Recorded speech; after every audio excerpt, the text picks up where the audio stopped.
Good morning, everybody.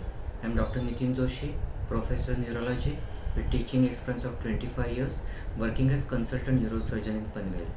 Today, we'll discuss pre-op counseling of patient with BPH undergoing TURP Part 1. Though TURP is minimally invasive endoscopic procedure for management of BPH, still bleeding is common intraoperatively and postoperatively. Intraoperative bleeding is primary hemorrhage, while postoperative bleeding is either reactionary hemorrhage or secondary hemorrhage. The most common risk factors for increased risk for perioperative bleeding in case of TRP are large size prostate gland more than 45 grams, weight of resected prostate tissue more than 30 grams, hypervascular gland, presence of untreated active urinary tract infection, duration of resection more than 45 to 60 minutes, duration of entire procedure more than 90 minutes, and preoperatively patient on perurethral catheter. In past, transfusion rate during TRP was as high as 20%, which now has decreased to 2%. Still patient may require blood transfusion.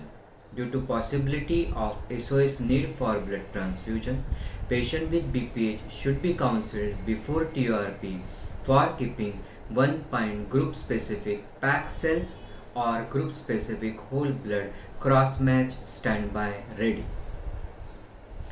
Now we'll counseling of sexually active male patient with BPH undergoing TURP regarding possibility of retrograde ejaculation and dry climax post TURP. As per McNeil zonal concept, prostate is having 5 different zones. The innermost zone is periurethral zone. The main component of periurethral zone is cylinder of smooth muscles present in proximal part of the prostatic urethra, which is also called as pre-prostatic sphincter. This cylinder of smooth muscle fibers and ring of smooth muscle fibers at bladder neck together form internal urinary sphincter. This is called as sphincter. This is because this cylinder of smooth muscle fibers and ring of smooth muscle fibers at bladder neck are rich in post-junctional alpha 1A adrenoreceptors and having rich sympathetic innervation. Whenever there is release of noradrenaline at nerve endings due to formation of hormone receptor complex, there is contraction of the smooth muscles, thus acting as sphincter. This internal urinary sphincter has got role in normal antegrade ejaculation. Ejaculatory ducts from either side open at Veru. During emission reflex, ejaculatory ducts from either side deposit secretions from ampulla of vas and seminal vesicle at level of Veru, while secretions of prostate are deposited by prostatic ducts which open along the entire length of proximal part of prostatic urethra. Also, during emission reflex, there is release of noradrenaline at nerve endings, causing contraction of smooth muscles at bladder neck, thus preventing backward flow of semen from proximal part of prostatic urethra into bladder. Also, cylindrical smooth muscles of the periurethral zone which extend just above Veru and major bulk of semen is deposited at Veru, so that contraction of this pre-prostatic sphincter during emission reflex obliterates the lumen of proximal prostatic urethra, thus preventing backward flow of the secretion which is deposited at Veru, which is actually distal to the pre-prostatic sphincter, thus preventing backward flow of the semen deposited at level of Veru through the proximal part of prostatic urethra into bladder and thus preventing retrograde ejaculation. Also, contraction of this pre-prostatic sphincter generates high pressure zone in proximal prostatic urethra which is required for normal antegrade forceful ejaculation. During monopolar or bipolar TUR, there is always resection of bladder neck as well as periurethral zone.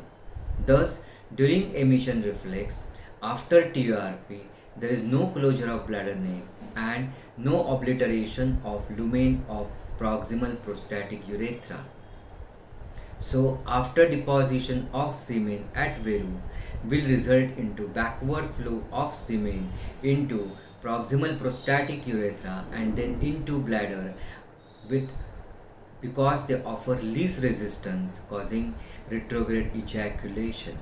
Hence, sexually active male patient who is undergoing TURP should be counseled regarding possibility of retrograde ejaculation and dry climax after TURP. Now we'll consider pre-op counseling of patient with BPH undergoing TURP regarding possibility of regrowth of BPH later date. Just as during embryogenesis of prostate in intrauterine life, mesenchymal cells are responsible for induction of growth of 5 groups of solid epidermal or epithelial buds from embryonic urethra, to be specific vesico-urethral canal, and the pelvic part of the urogenital sinus. Similarly, after the age of 40, mesenchymal cells of prostate are responsible for induction of growth of epithelial cells to form new glands. So, BPH, which is an aging process, is also considered as the embryonic reawakening phenomenon. Studies have proved that androgens have permissive role in pathogenesis of BPH. In plasma, main androgen is hormone testosterone. About 95% of androgens originate in gonad testes, while about 5% of weak androgens originate in zona reticularis of adrenal cortex. This androgen is responsible for increased differentiation and proliferation of stromal and epithelial cells with decreased programmed cell death. Overall effect is increased number of stromal and epithelial cells in prostate, that is hyperplasia of prostate. When patient with symptomatic BPH undergoes TURP, only enlarged prostatic adenoma is resected endoscopically, but both sources of androgen, that is testes and adrenal cortex, are still intact. With these intact sources of androgen and with androgen's permissive role in pathogenesis of BPH, patient even after TURP will continue to have the process of hyperplasia of stromal and epithelial cells in prostate. Thus, regrowth of BPH is possible, which may even require repeat TUR if patient is symptomatic. Now, pre-op counseling of patient with BPH undergoing TURP regarding possibility of development of post-TURP cancer prostate. As per McNeil zonal concept, prostate is having 5 different zones. According to him, these 5 different zones originate from 5 different sources embryologically. These 5 different zones differ structurally, functionally, embryologically, by appearance on truss, and even by different pathologies by which they are affected. The prostatic urethra extends from bladder neck to apex of prostate. The midpoint of this prostatic urethra is just above the upper border of Veru. This midpoint divides the prostatic urethra into 2 different segments, namely proximal part of prostatic urethra and distal part of prostatic urethra. These 2 parts of prostatic urethra originate embryologically from 2 different sources. Embryologically, proximal part of prostatic urethra arises from vesico-urethral canal, while distal part of the prostatic urethra arises from pelvic part of definitive urogenital sinus. The embryologic proximal part of prostatic urethra give rise to periurethral zone and transition zone as per McNeil zonal concept. These periurethral zone and transition zone are the exclusive site of BPH, but accounts only for 15% of total cancer prostate cases. The embryonic distal part of prostatic urethra give rise to peripheral zone as per McNeil zonal concept or posterior lobe as per Lawsley's lobar concept. Of all the 5 zones of McNeil zonal concept, peripheral zone is the largest of all the zone, and of the total glandular tissue, peripheral zone contains about 70% of all the glandular tissue, and of the total cancer prostate patients, 70 to 80 malignancies arise from peripheral zone. However, peripheral zone is never a site of BPH. In fact, surgical capsule in BPH is formed by compression of peripheral zone by diffuse enlargement of transition zone against the capsule formed by condensation of fibromuscular stroma of prostate. In TURP, one resects only enlarged adenoma arising in periurethral zone and transition zone, leaving behind peripheral zone, which is never a site of BPH.